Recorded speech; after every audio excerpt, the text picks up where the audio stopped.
জাপানৰ পৰা তিনিটা কোম্পানীয়ে জাপান চৰকাৰৰ পৰা বিধিবদ্ধ অনুমতি লৈ অসমৰ যুৱক যুৱতীসকলক জাপানীজ লেংগুৱেজত শিক্ষিত কৰিব খুজিছে। 3000 অসমৰ ল'ৰাক জাপানত চাকৰি কৰিবৰ কাৰণে জাপানীজ লেংগুৱেজ ট্ৰেইনিং দিব খুজিছো।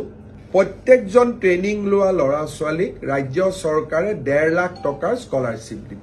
আমি বহু দিনৰ পৰা জাপানত অসমৰ শিক্ষিত ল'ৰাক চাকৰিৰ বাবে পঠিয়াবৰ বাবে এডভান্টেজ অসমৰ সময়ত কৰা চুক্তিৰ বিষয়ে আলোচনা কৰিছিলোঁ।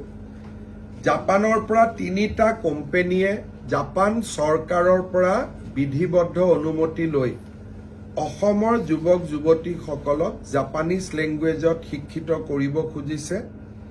জাপানৰ এই কোম্পানী তিনিটাৰ নাম হ'ল Asian one company limited, J6 venture limited আৰু মাইকো কেৰিয়াৰ পাৰ্টনাৰ্ছ লিমিটেড। এই তিনিটা কোম্পানীয়ে অসমৰ ল'ৰাক জাপানী ভাষাত শিক্ষিত কৰিব আৰু জাপানত নিশ্চিত নিয়োগৰ সুবিধা দিব।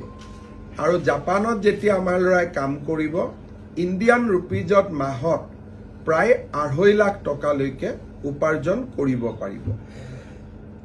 এই বিষয়ে আমি এই তিনিটা কোম্পানীয়ে অসমত অহাৰ পিছত আলোচনা কৰাৰ পিছত আমি আৰু আপোনালোকক তথ্য দিব পাৰিম। এই ট্ৰেইনিং প্ৰগ্ৰেমবিলাকত 3-3.5 লাখ 4 লাখ টকা পৰ্যন্ত খৰচ হয়। ইয়াক যাতে ল'ৰা ছোৱালীয়ে খৰচবোৰ বহন কৰিব পাৰে সেইকাৰণে ৰাজ্য চৰকাৰে 1.5 লাখ টকাৰ ৰাজ সাহায্য আগবঢ়াব। বাকি টকা ষ্টুডেণ্টে বেংকৰ পৰাও ল'ব পাৰিব বা নিজেও ইমানখিনি পুঁজি তেওঁলোকে ব্যয় কৰিব পাৰিব। কাৰণ 3 মাহ জাপানত দৰমহা পোৱাৰ লগে লগে তেওঁলোকৰ মূল বা যিটো বিনিয়োগ কৰিছিল সেইটো লগে লগে তেওঁলোকে উভতাই দিব পৰা পৰ্যায়ত আহি যাব। আমি প্ৰথম পৰ্যায়ত 3000 অসমৰ ল'ৰাক জাপানত চাকৰি কৰিবৰ কাৰণে জাপানীজ লেংগুৱেজ ট্ৰেইনিং দিব খুজিছো।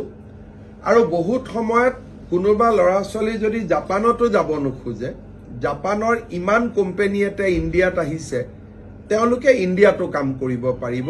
জাপানীজ কোম্পানী ইন ইণ্ডিয়া এই আঁচনিখন যাৰ নাম আমি CM ফ্লাইট বুলি দিছো, chief minister foreign language initiative for global human talent.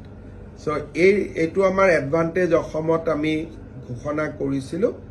আজি তাক আমি এটা সম্পূৰ্ণ ৰূপ দিলোঁ। ইয়াৰ প্ৰত্যেকজন ট্ৰেইনিং লোৱা ল'ৰা ছোৱালীক ৰাজ্য চৰকাৰে 1.5 লাখ টকাৰ স্কলাৰশ্বিপ দিব।